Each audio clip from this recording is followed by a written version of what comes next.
What's going on, everybody, and welcome to another episode of Lone Duck's Gun Dog Chronicles. We've got a special two-parter. This is part one on the Lone D podcast. Part two can be found at the Standing Stones podcast. But today we've got Kevin, as always. It's an honor and a pleasure, bud. Good to see you. Great to see you. Glad to be here.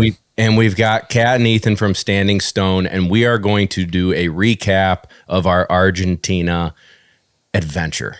Dove hunt, perdiz hunt, wild ride, all the way around. So part one, we're going to discuss the hunt, all the experiences that we had. And then part two is going to be breaking down if you want to go on a trip like this with your family and friends.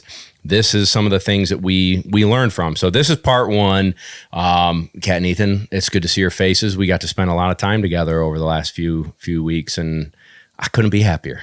No, it was a great time. Absolutely. Thanks for having us. Oh, man. What a wild experience. It was, we'll kind of break it down. I mean, we went there. I bid on a hunt at a Quail Forever, South Carolina Quail Forever banquet. You got to tell this story accurately, Bob. Yeah, there's a lot more to that because you were bidding without knowing how to bid. I know how to bid. So here's the deal. Your inability to bid brought us to Argentina. Here's the deal.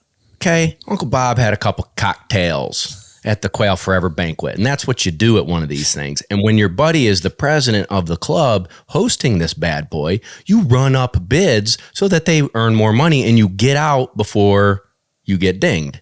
I got dinged. And come to find out, literally 4 feet across from me was Ethan bidding on the same hunt. Because I actually wanted to go. Yeah. I mean, me too. I just didn't think I probably was going to back out at a certain price point, right? But we're facing the front of the room, and it'd be like the guy'd point over here, the guy'd point over here, the guy'd point over here, the guy'd point over here. So I'm running up my spot thinking at some point I'm going to say, it's too rich for my blood. I'll pull out. And then apparently everybody around me saw us both bidding and like, what are these two knuckleheads doing? They're at the same table. Yeah. He stops. I keep going. Lo and behold, I win. So I'm like, oh, snap. The best part was they scared the living crap out of me because I had bid and they're like, that was 1,000. I thought we were in the 100 category because it was, I don't know, when we got in originally, it was like 1,800, 2,000, 2,400. And I was like, 2,400. And then he says to me, that was 1,000. And I was like, oh God, I'm out. And Bob's like, I'm in. And then I was like, oh God, Bob, I think that was just... No, it was a pretty reasonable deal all the way around. It was. And I mean, there's a couple things, right? So the price I paid, which I'm happy to share with everybody, I think it was 3,000 or something like that, 3,500 or so. And I got 4 spots. 4 people could accompany me. The price to go per person is roughly that alone, and I got to add 3 more people. I think it was 2,100 a person because Kat had to pay. But that was extra. That was on top of it because we had already booked a whole group, right? Yeah, so that was at a discounted rate. So let's just say to our group. Yeah, to add on to the group, 2,100. Let's just say it was $3,000 a person to go, give or take a couple $100. So for the price of one, I got to take 3 extra people. So I go, well, Ethan, me and you, we'll take our buddy Peter and obviously Kevin.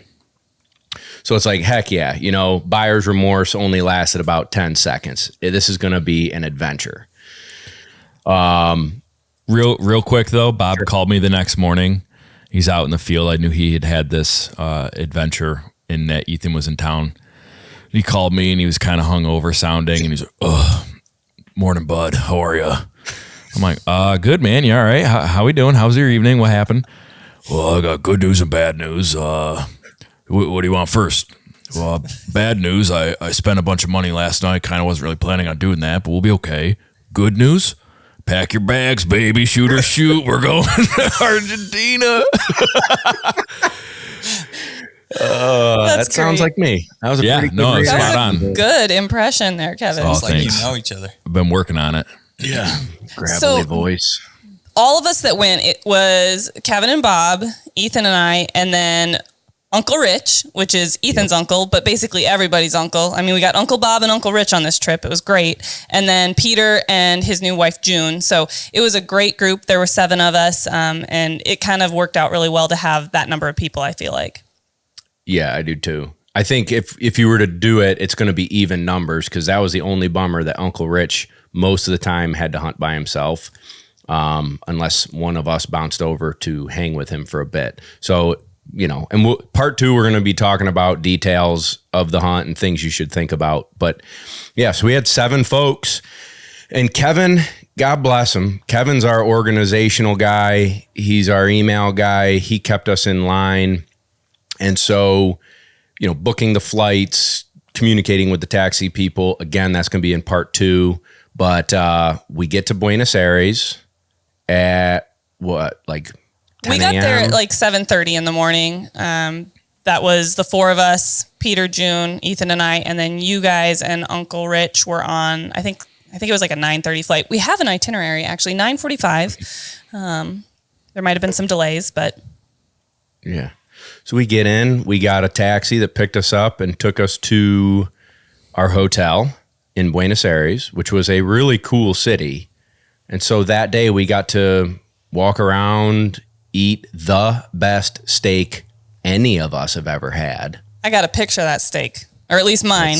It was so delicious. Yeah. So first we walk into this barbecue place. That's what they call it, is a barbecue, which I was like, I don't want barbecue. I want a steak. Well, that's what they call barbecue. They said we were going for barbecue. I was like, anything but barbecue. Like, Kansas is known for barbecue.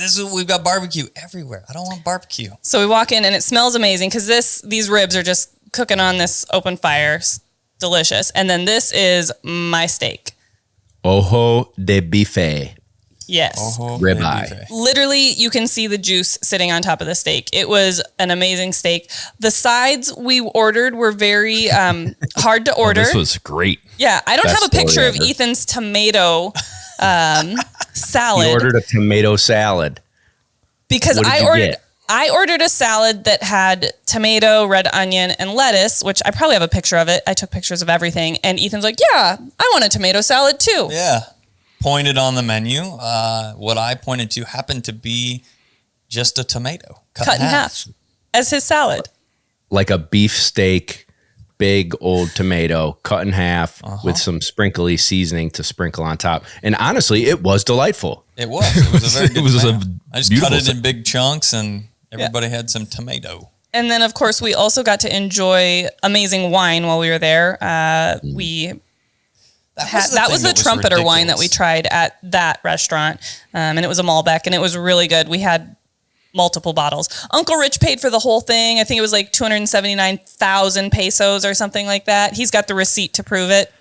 But it was insane that 7 of us had multiple bottles of wine. We each ordered a ribeye, in essence, and sides, and it was 279,000 pesos.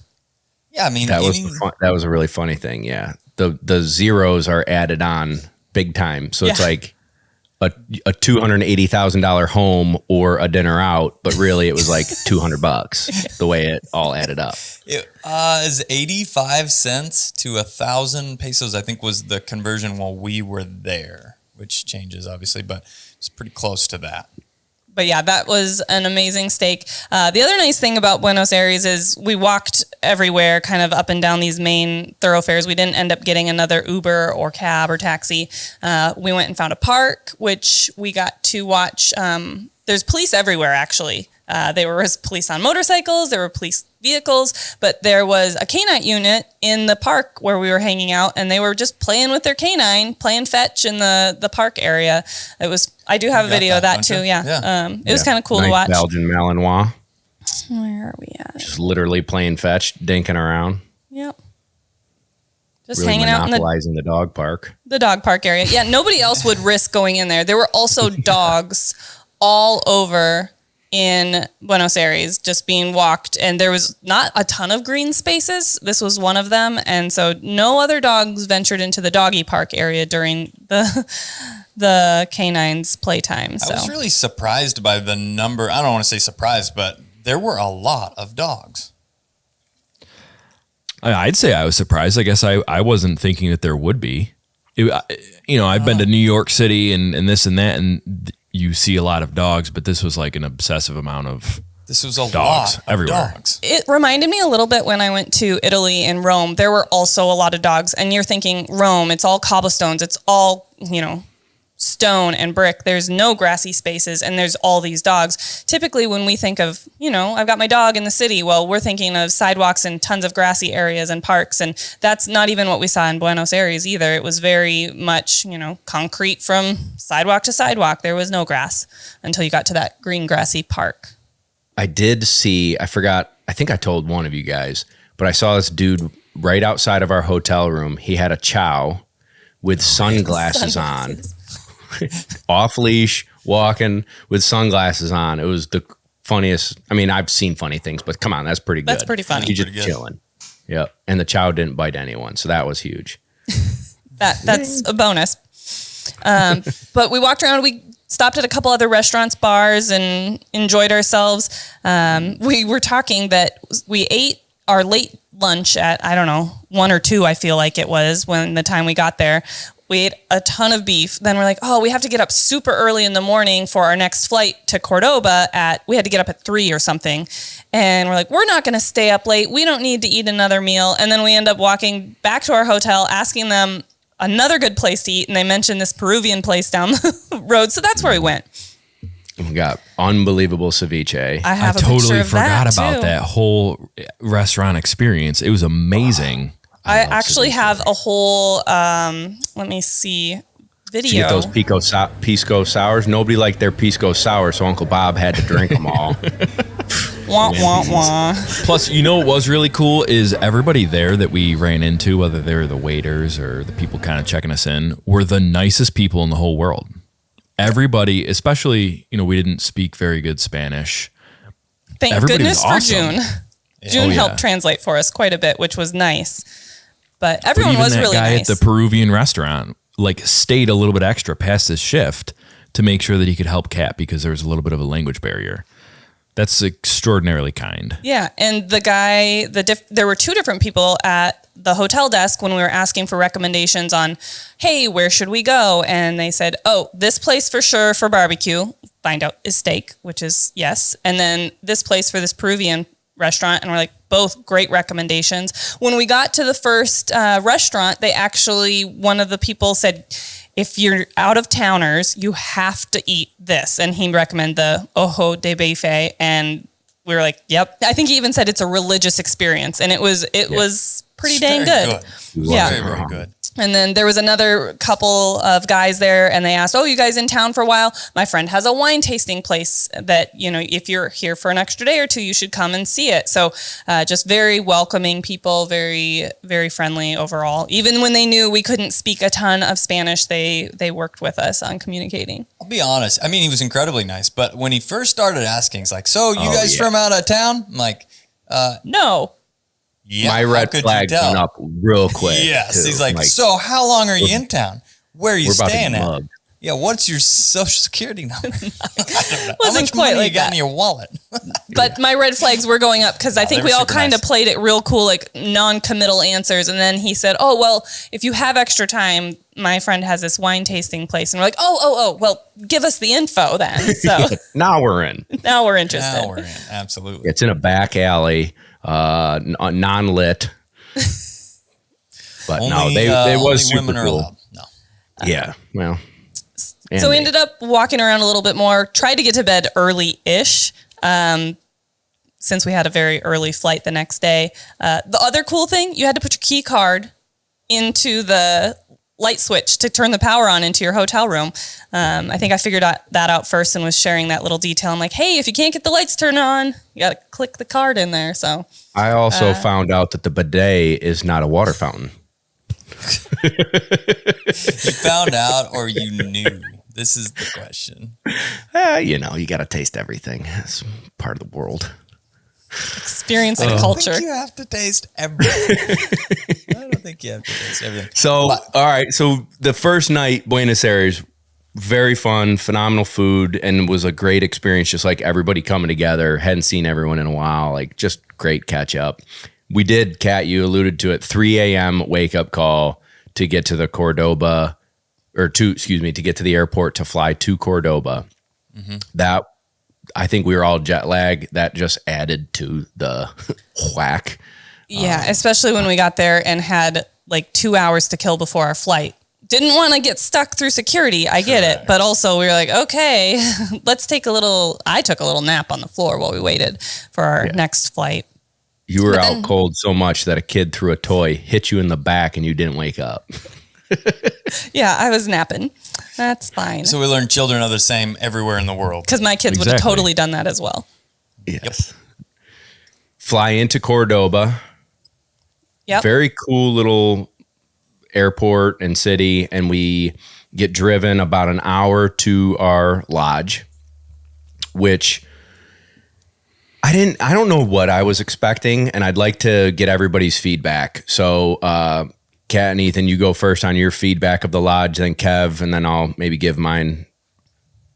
So the lodge, or I felt like it had a very villa feel. Reminded me a lot of the villa we stayed in when I went to Italy. Old traditional type of furniture and decor. The rooms had twin beds. So Ethan and I were staying together and we each had our own bed, which was, it was really nice. So nice. We had our own space. I'm so glad. But it definitely had more of that old traditional, kind of a little bit rustic feel, but was very quaint, beautiful. That it reminded me of an Italy villa as well. I have pictures and videos. I was going to see what Kevin's and Bob's insights, input feels were on. Yeah, I thought it was awesome. It was very old feeling, but in a rustic kind of woodsy kind of way. They had good artwork all over the place of like pointers in the fields, working birds, things like that. There's a mountain lion on the ground in the middle of the lodge where you'd sit around, kind of like drink coffee in the morning and wine at night. And it was very communal feeling. So it was very good for a group of people to all go down and have a good time. Awesome. They could have made the pool a little bit warmer, but that's okay. They could have mowed the grass and cactus a little bit better so you could be more barefoot. That didn't pan out. But nobody likes a complainer. But it was beautiful. I will take so I envisioned it to be like a hunting lodge. Like Kevin said, rustic. I didn't feel like it was rustic. Because what I think of rustic would be like Montana, like lodgy, deer heads all over. Like, yes, there was a mountain lion. Yes, there was a stag on the wall. But it was like wealthy aristocrat decor.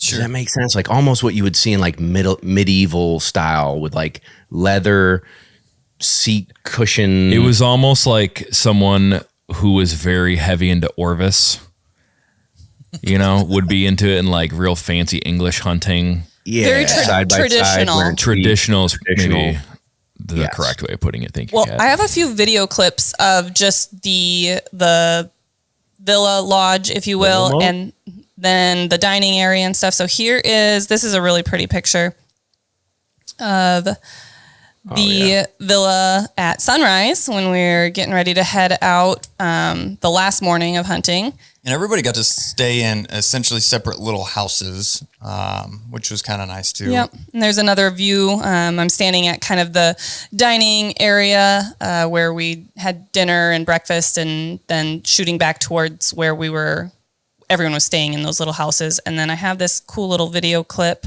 here, just kind of a panoramic of the space. It was very green, very lush. And then like you were saying, it had like that quaint traditional feel of like very old school type of, because I think that this villa he was talking about, his dad owned and and then Oscar took it over. And so it's been in their family for, 2 generations now.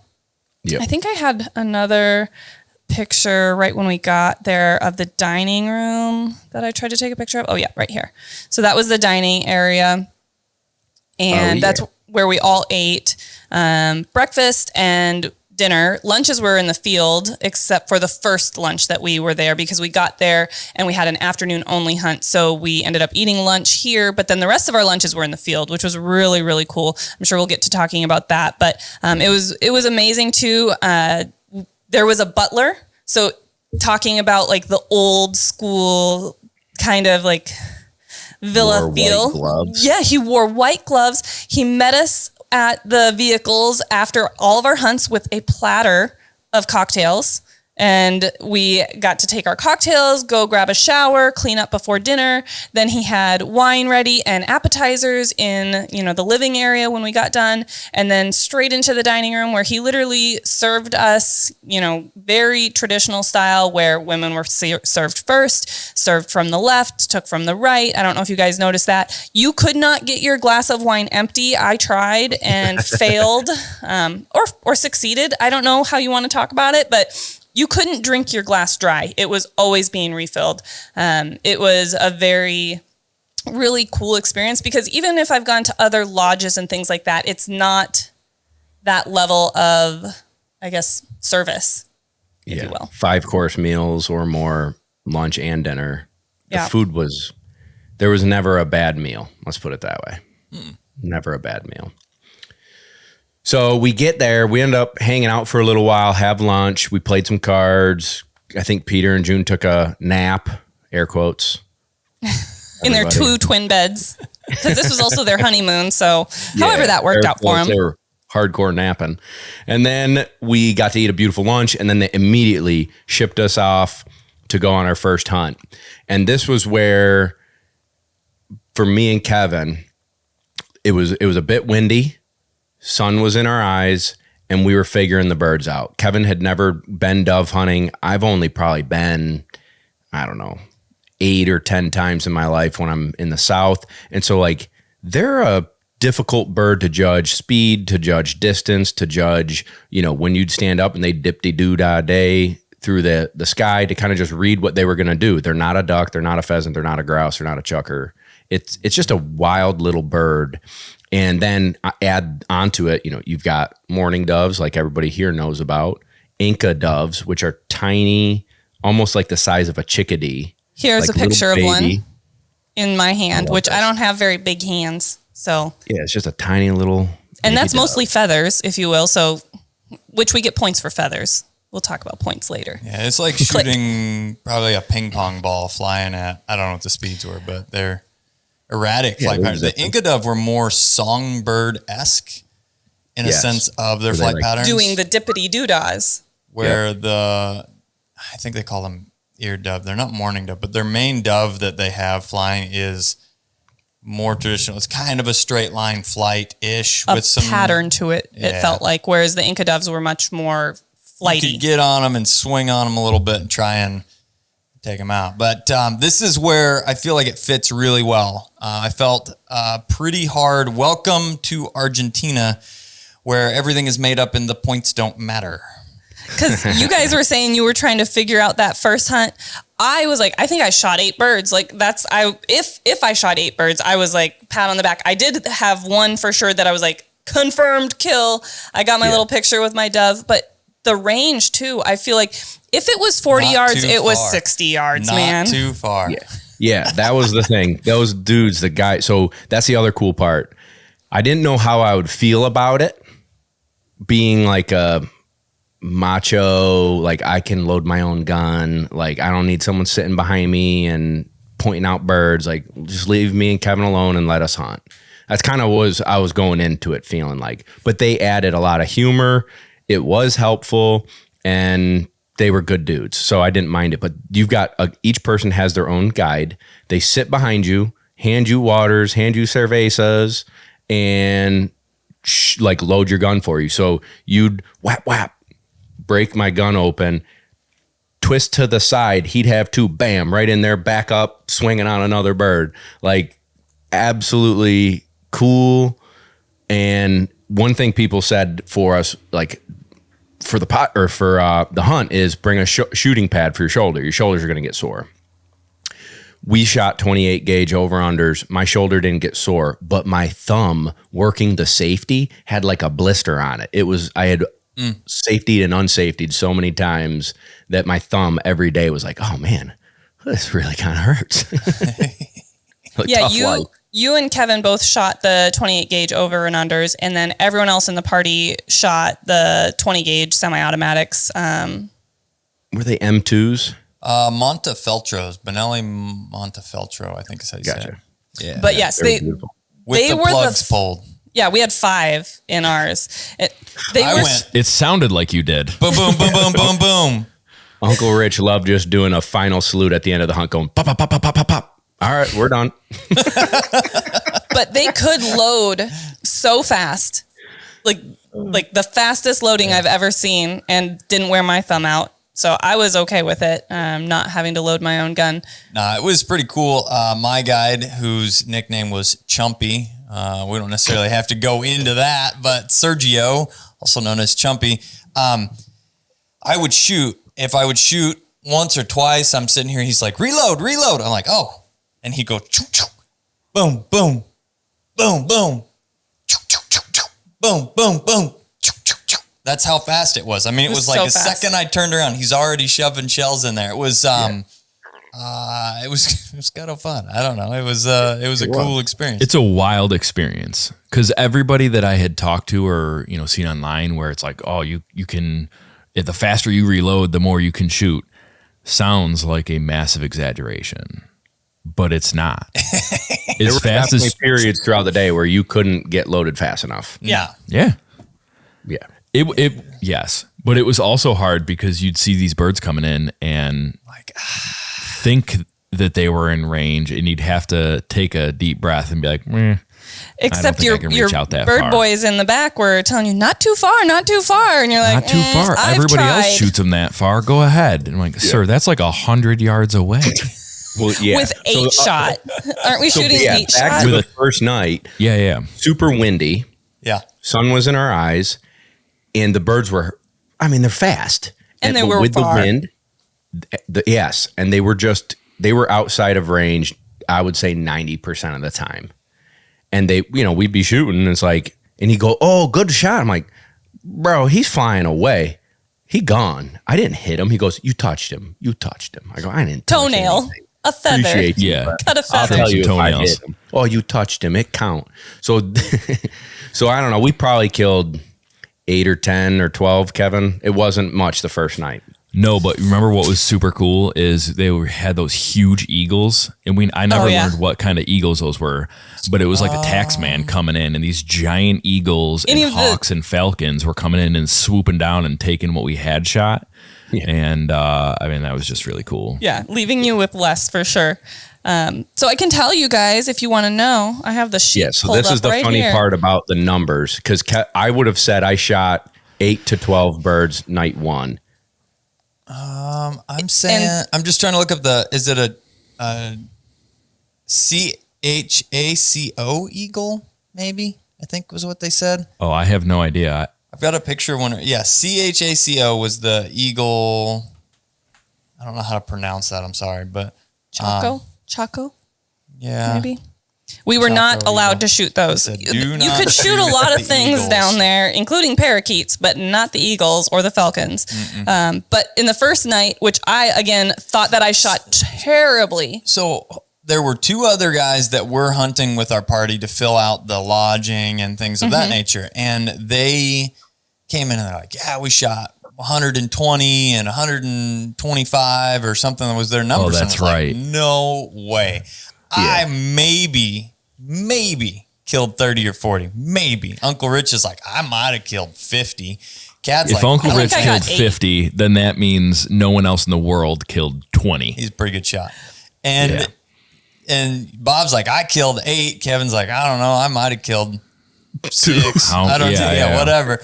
And then they sit down every evening at dinner. Which is hilarious. I have little video clips of Oscar reading our stats and scores, and we're just laughing. And because he would read who got first, second, and third, and then their percentage based on how many shells they shot to get those numbers. And so it was very funny. I think Ethan got first in the first day, and then Uncle Rich is like, oh, heck no, that's not going to happen again. And he's like, I'm taking first from here on out. But the first night, Kevin had 39. And we were like, what? and Bob had 18. See, I think I remember being like, okay, now we're closer to the real life talk here. This is a semi-accurate number. And then Ethan somehow had 175. Chumpy was happy with that clicker. He's like, not too far. I'm like, fine. Just machine gun. I touched it. Must have. With the 5 shots, I must have got at least one. Yeah. And then I apparently shot 70, which is in no way, shape, or form possible. So, now, I know that I dumped some out there because they full on died, but when you figured out if they flared goofy, they're saying you hit it. And realistically, the bird is going to go off and die. And that is, I think that there was some exaggeration in the clicker for sure, but there's also, they're recognizing the bird was touched. And as we shot more through the trip, I was like, okay, yeah, I feel like I hit that. And you can see it. And then I watched one fly and then just go over and die. And I'm like, okay. So there are more of these that are getting hit. And there were times where you would see a couple feathers flutter down later and the bird had flown off. But you're like, well, I cut a feather, obviously. So the second day, we'll get into. But there were times where we were spread apart in like an interesting way. But there were times where you could hear, especially Kat was just whooping and getting so excited. So I knew Kat was having a great day. But you could hear like, oh, you just missed him. And then we'd see birds fly our way and then just like crumple and die in front of us and like fall out of the sky. Yeah, I made the joke like that counts for mine. You clicked me. Oh yeah.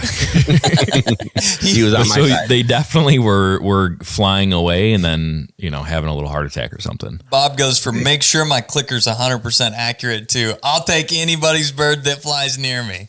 That's right. Yeah, after we find out that the points really don't matter, just give me all the points. Right. Yeah. It was the next day, though, was a full day of hunting. So we ended up getting back to the lodge, had an amazing dinner. We got some massages, which was also really nice to be able to have a massage after dinner and relax. Yeah, he's sitting there. Does anybody want a massage? I'm like, yes. I mean, why not? Full experience. Yeah. And then we had a full day of hunting. So breakfast in the morning and then full day of hunting the next day, which was a lot of parakeets, and pigeons. Pigeons and parakeets and some dove, but the parakeets, I loved that part. They're awesome, cool looking little birds, bright green, and you can hear them coming. They're like, parakeet, parakeet. They're coming. And you're like, ooh. They're coming. And you start looking for them. So you could be a little more prepared. They had a slightly different flight pattern than the doves. And for some reason, I could get on those parakeets a little bit better than I could get on those doves. So I was just dropping parakeet left and right, which was really cool. There were times that you shot 2 or 3 parakeets out of one flock of parakeets that came by. It was fun. Now, to draw attention to the parakeet category, because they look very cool and they look very, here's a picture of them. Everybody's going to look at this and go, oh, the poor parakeets. But yeah, the pet store. Yeah, exactly. And that's exactly what they are. But here's a really good one, a cat with her pile of parakeets. The parakeet queen. The parakeet queen. But they demolish. They said the farmer that was there, what was his name? Walter, which caught me off guard a little bit. But yeah, he was the other cool part real quick about Walter. If you've ever heard about, like, we have Texas cowboys, we've got cowboys in America. In South America, they're called gauchos. And the gaucho culture is very strong and cool. And so Walter was a gaucho, had the gaucho little hat on, and just kind of a nice old man that would wander around, watch us shoot, and allowed us to hunt his farm. I heard him cheer for us. He was very quiet. He didn't say a whole lot. And then I hear him start cheering when parakeets got shot. And apparently they devastate everything. Crops. They they just come like the snow geese do kind of in the winter. They just destroy everything, which is why we have conservation seasons here. They're trying to get rid of the excessive number of parakeets, not to mention, he said, they're just crazy annoying. They make a ton of noise. They'll fill the tree right by his house and this nonstop chatter, and you just can't get rid of them. So they was very happy about us helping to get rid of parakeets. We also shot pigeons, which this for me was interesting And I know everybody's instantly jumping to, because you love pigeons, right? But the thing was, we saw regular commie-looking pigeons in Argentina. Just like you do any city in the whole world, there's pigeons flying around, right? Rats with wings. They looked like pigeons. These that we shot in the field, they flew kind of like pigeons, but they definitely didn't look like, pull some of these pictures up. They didn't look like a normal pigeon. Here I am holding it like it's a fancy pigeon. But go to that one. First of all, they're fairly large, but then you can see the pattern on that. If you compare that to any other pigeon, they don't look like a standard pigeon. They are picazura, is I think how it's pronounced, which their heads looked very dove-like, and the rest of their body looked fairly pigeon-like with slightly different patterning and stuff. Yeah. So it was kind of a fun day. They said you can decoy pigeons and stuff, but there were so many pigeons that it wasn't required. We just shot the pigeons when they came by. But yeah, I thought that day was probably my favorite day of our hunts. It was the complete package for me as well. Yeah, we were shooting birds. Like Kevin and I, around 11 o'clock before lunch, started slowing down. Like you take a turn, I'll take a turn. Trick shots, just having fun with it. And then we had lunch, and then more trick shots came out. Just fun volume where you didn't, I think I went like 10 shots in a row killing birds. And then I had a couple true doubles, couple Scotch doubles. Like the shooting allowed us to relax, where I felt like night one, it was a lot of missing where you're like, man, I just can't figure it out. And I was disappointed in myself, but really they were super out of range and flying at the speed of light with the wind. Day two was like definitely within range, not a windy day. And the cloud cover was better too. We had kind of an overcasty day all day. So you didn't have the sun right in your eyes and causing really harsh, conditions. So I agree with you. Yeah. We were able to smoke all the different species, and Bob got bit. Oh, yeah. Good call, Kevin. So I get my first parakeet, and I'm like, hell yeah, boy. He's like, woo, parakeet. I'm like, I'm going to get him. Like, I don't want him to like get scooped up by an eagle like we saw the night before, which didn't happen that day. But long story short, I'm like, I'm going to go get this bird. Climb the fence, go grab it, and it was crippled. So I go to grab it like you would grab a bird. Right by the body, he wrapped his head around and grabbed onto my pinky like he was. And their beaks are like little chompers. Well, and you think about it, I'm an idiot. They break walnuts open. They break all the hard things open to get inside the nut. Yeah. Your finger as well. He was on there, and it was like, and the guys are laughing. I almost knew what was going to happen. Oh my God, yeah. They knew it. And I'm like, you got me. Kevin's sitting there like, I'm a dumb American. Here I am. We all know how Uncle Bob lost his pinky. He shows up now. He's like, look at this. Let me tell you about, I went to grab that parakeet in Argentina. Yeah. He was bleeding. He was bleeding pretty good. It was hilarious. Lesson learned. Yeah, it's all good now. But yeah, so from then on, we didn't grab them barehanded if they were crippled. But very fun. What else that day? Oh, the food. The lunch. So I have some pictures of like the setup for the camp lunches. This is how they set up these tents for us. And this reminded me, Kat, of like an African hunt. Like when you see it in an old timey 1920s Roosevelt, where they had the thing over top of us. The dog, un perro. They had a tablecloth set out, wine, beer, water, full 5-course meal again. Appetizers again. They had the sliced meat and cheese every day for our appetizers, kind of like a little charcuterie board with the best. Oh, I'm going to forget the name of it now. Why? Chimichurri sauce. I've been dreaming about it. We ordered some. Yeah, we ordered 3 different types to try. Yeah. So all the same. The one of them was imported from Argentina. So it is we'll see. Maybe close. Let's go with close. But then they cooked all this amazing food literally over wood fires that they cook down to coals, and so good. So the little shish kebabs were all with doves. So those were our doves from the night before, which were delicious. And then they had ribs and sausage. And what else did they have that day? Like a flank steak. And then here's a little smorgasbord that I put together. They had little salads and stuff this was the green bean salad and the carrot salad. I put the chimichurri on my bread, it was so good. It was like shredded carrots that they made into almost coleslaw, but more vinegar based, right? Mm-hmm. Yeah. I don't think I've ever been interested in green beans like I was at that lunch. They were so good with the eggs in them. It was an interesting combo. They were amazing. Yeah. It was amazing. Good. And then the wine. Yeah, that was pretty good too. Yeah. Not upset about it. So the label, which was kind of funny, when you do it one way, I can do the quick, how do I do this? With the old flipperoo. Yeah. So it looks like that when it's full. Otro and loco you have mas. a very happy face on your wine. And then when you are empty, you have a very sad face on your wine. Time to open another bottle. That's what he said. Yep. But that was great. The meals in the field, I loved. I liked this meal in the field a little bit better because the next day it was raining and cold, and I was like, warm me up, I'm ready to go.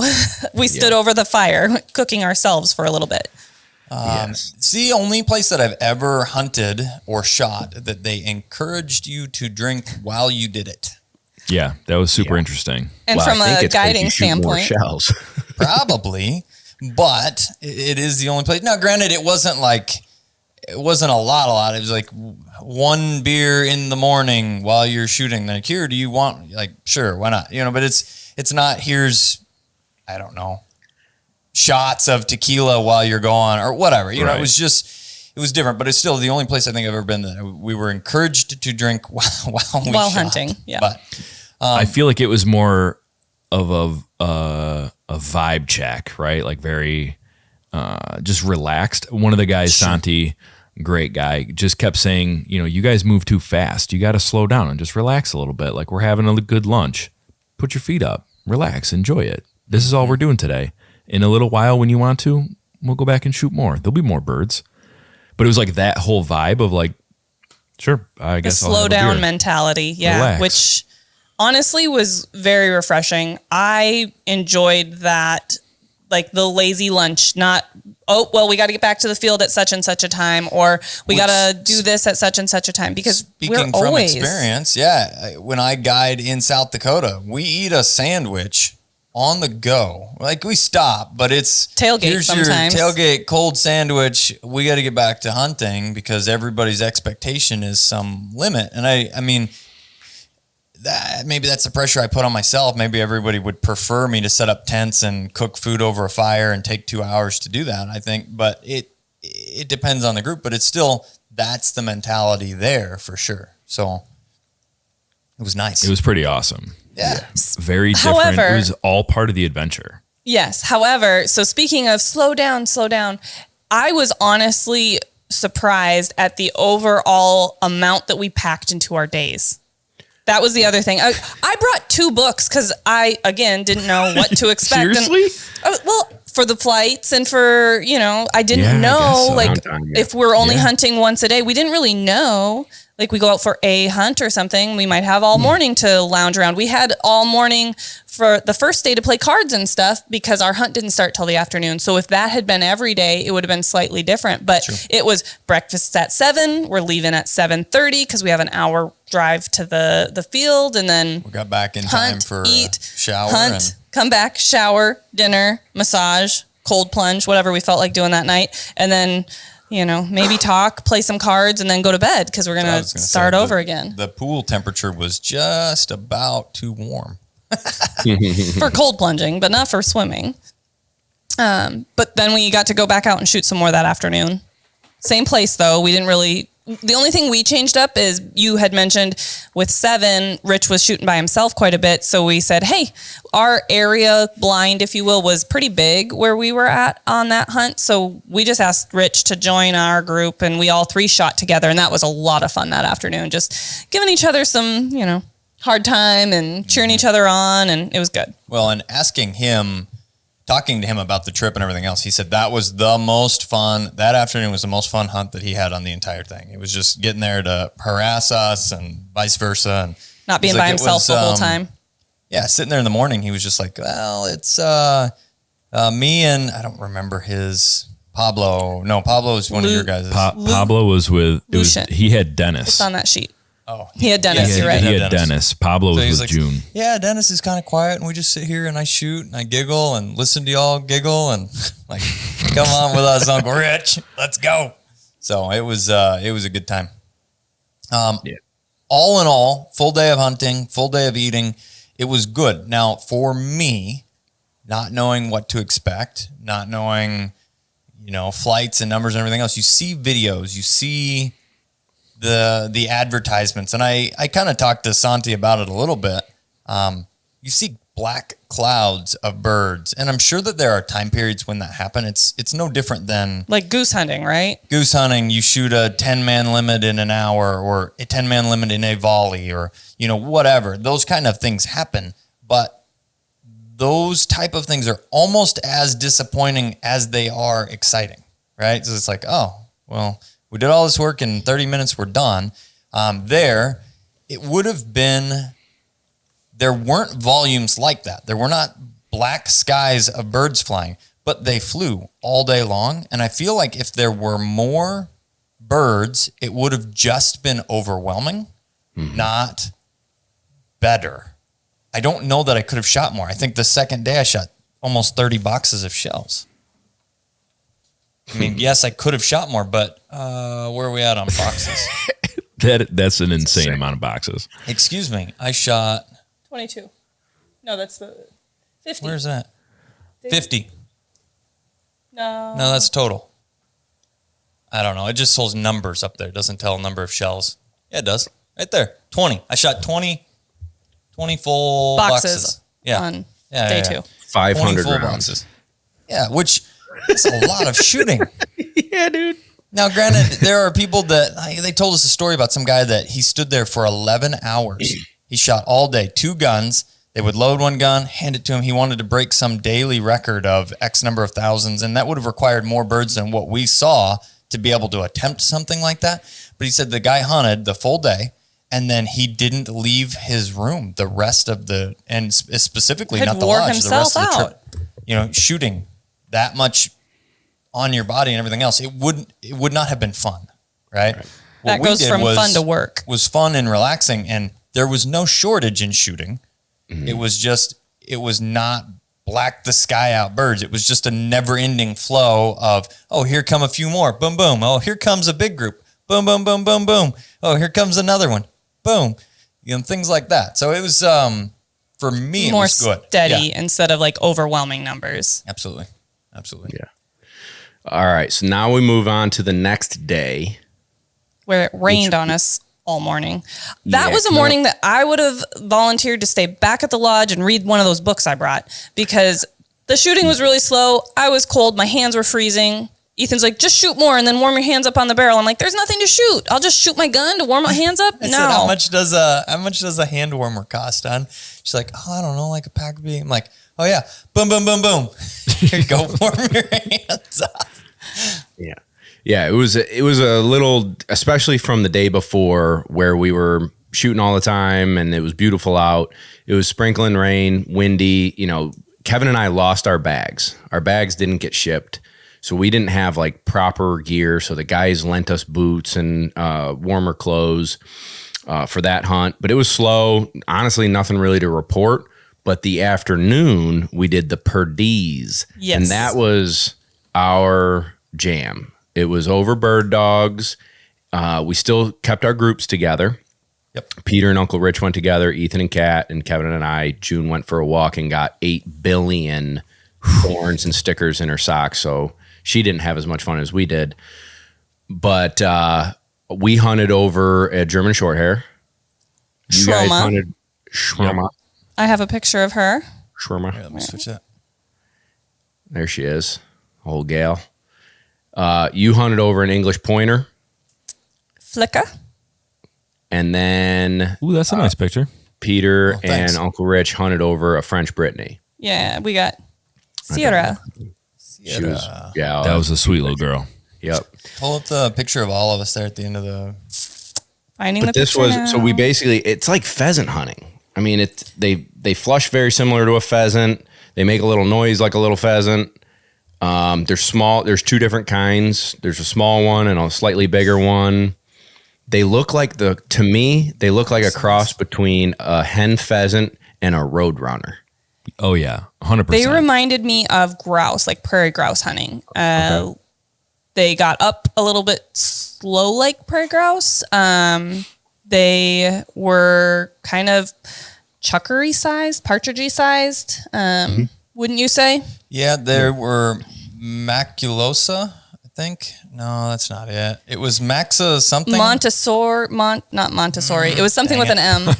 What We'll figure it out It someday. was a bird. Part one, this is the Lone Dog version. We don't have any fancy words No. here. Okay. It had wings. If it flies, it dies. It was awesome. This was There were small ones and larger ones. Yes, there Yes. were small ones and big ones. And here's, I got a picture of a close up, like with Ethan holding one. I'm bummed because that's cool.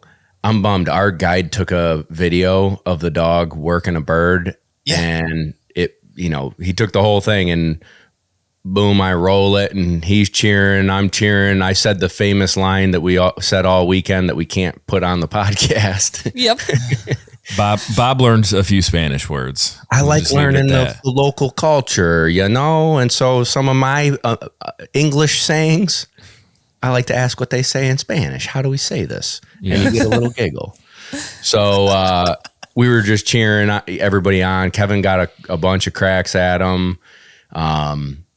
But it's like, to me, that's kind of from being a grouse hunter and hunting pheasants a good bit in New York. They're pen raised, but the state releases them. It's still very similar of watching the dog work. You know that it's somewhere up in front of you. You move in on it, flush it, whammy. Which felt good compared to some of our dove shoots where it's like, I don't know how I can't hit one of these suckers some of these days. It was very vindicating where I was like, see, man. I can shoot. And I was like, see, not too far. That's what I kept telling him I'm like, when we "Look, rolled not up. too far. It was hilarious too because we were supposed to hunt with dogs, and I'm standing out by the truck, and I'm like, "Where are the dogs at?" He just drops the tailgate on this Tacoma, and the dog That rolls had a out from tonneau underneath cover. the tonneau cover. I was like, it's just been bouncing around this whole time. Just like this. But Slightly Chumpy was different. giving me a hard time about missing, and then it was Oscar that was with us, and he goes, so he's explaining how to, not shoot a dog basically and being safe and things like that. He's like, you guys are this is when we got to meet Flicka she came out from under the tonneau cover of this truck. She was just tied up to one of the tie downs in the back. And I was like, this sounds like a great way for a dog not to make it to the hunting That's spot. not how we transport our dogs. No. I'll tell you that. But it was one of those situations where she starts getting birdie, and I'm like, I'm following that dog. I know what's happening here. And a bird gets up, and he's like, "Perdiz," and I'm like, wham. And then another one gets up, and I go, wham. And then another one comes around this way, and I go, knock all three of them down. And then Chumpy goes, you can shoot. Like, thanks, buddy.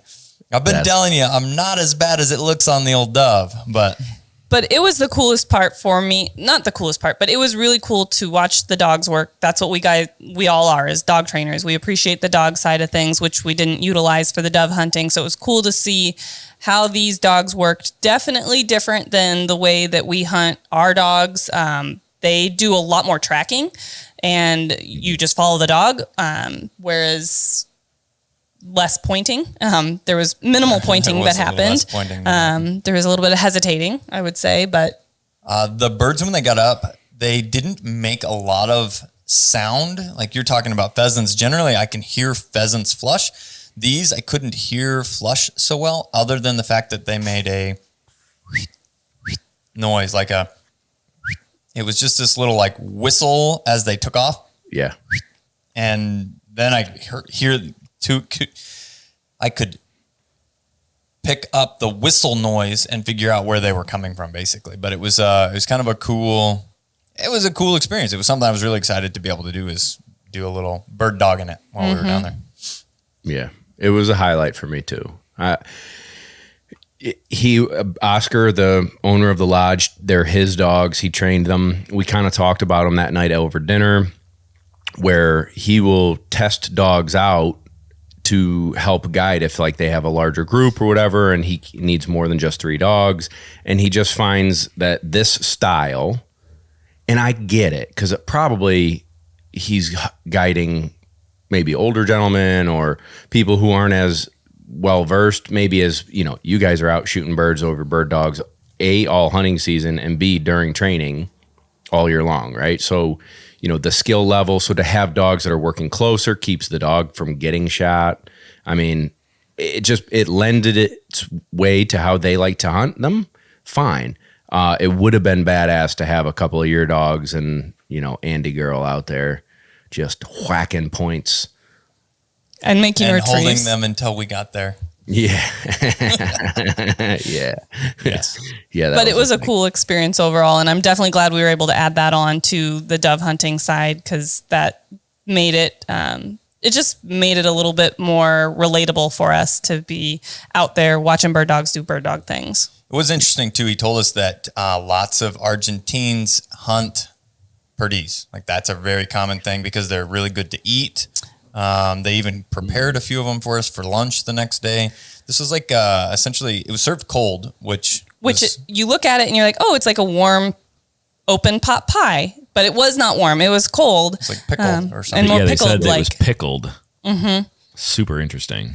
Which they probably blanched it and then, you know, I don't know. Something, but it was good. It was just The not meat tasted expected. like it was cooked, right? Like it was maybe boiled for a little bit, like I said, blanched or something, and then, but then sat in this vinegar. Has a lot of vinegar-based things, which makes me happy because it's one of my favorite things. So, yeah, it was very, very tasty. So we had a good night that night. I believe that was the night we all played Cards Against Humanity. oh yeah, Right? Yep. We Was played that Cards it? Against Yeah. Humanity. The night before, we all cold plunged, which because they told us bring your swimsuits. We looked at the weather and we're like, oh, like 60s is not swimsuit weather, but sure, why not? And then Ethan used the pool to cold plunge every day we were there because he's an animal. And then we all decided to have fun with it. Maybe not as much Bob because he walked through the stickers barefoot to get there. Bad choice. But June and I cold plunged, stayed in for full 3 minutes. We were so proud of ourselves, but yeah, y'all did great. but that was the Cards Against Humanity's night. We also, what do we have? Was that the fillet night, I think? Yeah. I'm trying to remember. Oh, we ate yeah, so it was many different bacon-wrapped- really good bacon-wrapped food. fillets. I don't know and if I have that a was when picture they of did that. the There was a lemon slice on top of it. This was, I think, the night before maybe, but this was really cool presentation of, they made it was like it was a quiche. and it was these little eggs, hard-boiled egg slices on top of this like caramelized something with cheese on top. I don't know. It was delicious, but it was in these seashells. It was presented in these seashells. It was delicious. They had really, really good food, though. It was very different flavors and different presentations of food that we don't always get when, you know, I'm just cooking a steak. It definitely wasn't the same way that they cook their steaks and present their steaks. And I think they said a majority of the beef that we ate there was veal. They did say that. Because the fillets were like smaller medallions. I mean, there's no shortage of food. He came around with a whole nother stack of fillets. Like, here, how many more do you want? Senor, would you like another fillet? Yeah. Yup. Yeah. And then the last morning we got one more hunt in. And then we had to come back. That's when we ate our perdiz and then roll out for all of our flights. So get packed up and go. So that was a favorite hunt other than Walter the Gauchos for me. We drop all you guys off. Kevin and I are in like the last area. And there's like a corn and sorghum field in front of us, a dirt road, and then a tree line, and then a cow pasture behind us. So we're literally hunting with a couple cows hanging out. And we're sitting there and there's parakeets everywhere. And he goes, look, parakeet. And we look and all we were looking in is the tree. And so he points out all the parakeet nests. So we were hunting in their living room. Absolutely. And we really had a great time. The roost. I mean, it was a very, very fun, fast-paced hunt, and we had enough time there that morning that we got our fill. We got to come and watch you guys hunt for, a half hour or whatever and hang out with you guys. Ethan bopped down and hunted with Uncle Rich for part of that too. So we kind of divided and split up a little bit differently. We were going to come hunt with you guys for a little bit, and then we found out you were done, and I was like, oh, okay. Yeah, we thought you were down from us, and it was the two other guys that were on the trip, which is like... We weren't going to go hunt with them. Didn't really know them, so... No, but it was one of the most fun experiences, and I think when I think of all the different things I've been fortunate enough to go on, what do you remember most? I remember the people, I remember the food, and I remember that we had fun hunting. If I killed 10,000 doves or 1,000 doves, it wouldn't have changed my perspective of like what was fun. Correct. If that makes sense. Absolutely. Agreed. However, I do want to bring up our numbers. Yeah. One last thing, because this is actually hilarious that you and Kevin, so Bob and Kevin, somehow magically shot the exact same number of birds. And boxes of shells. Yeah. So you guys each shot a total of 254 with 25 boxes. Different numbers each day, but magically they ended up to the same thing, which was, I just thought was really, really funny.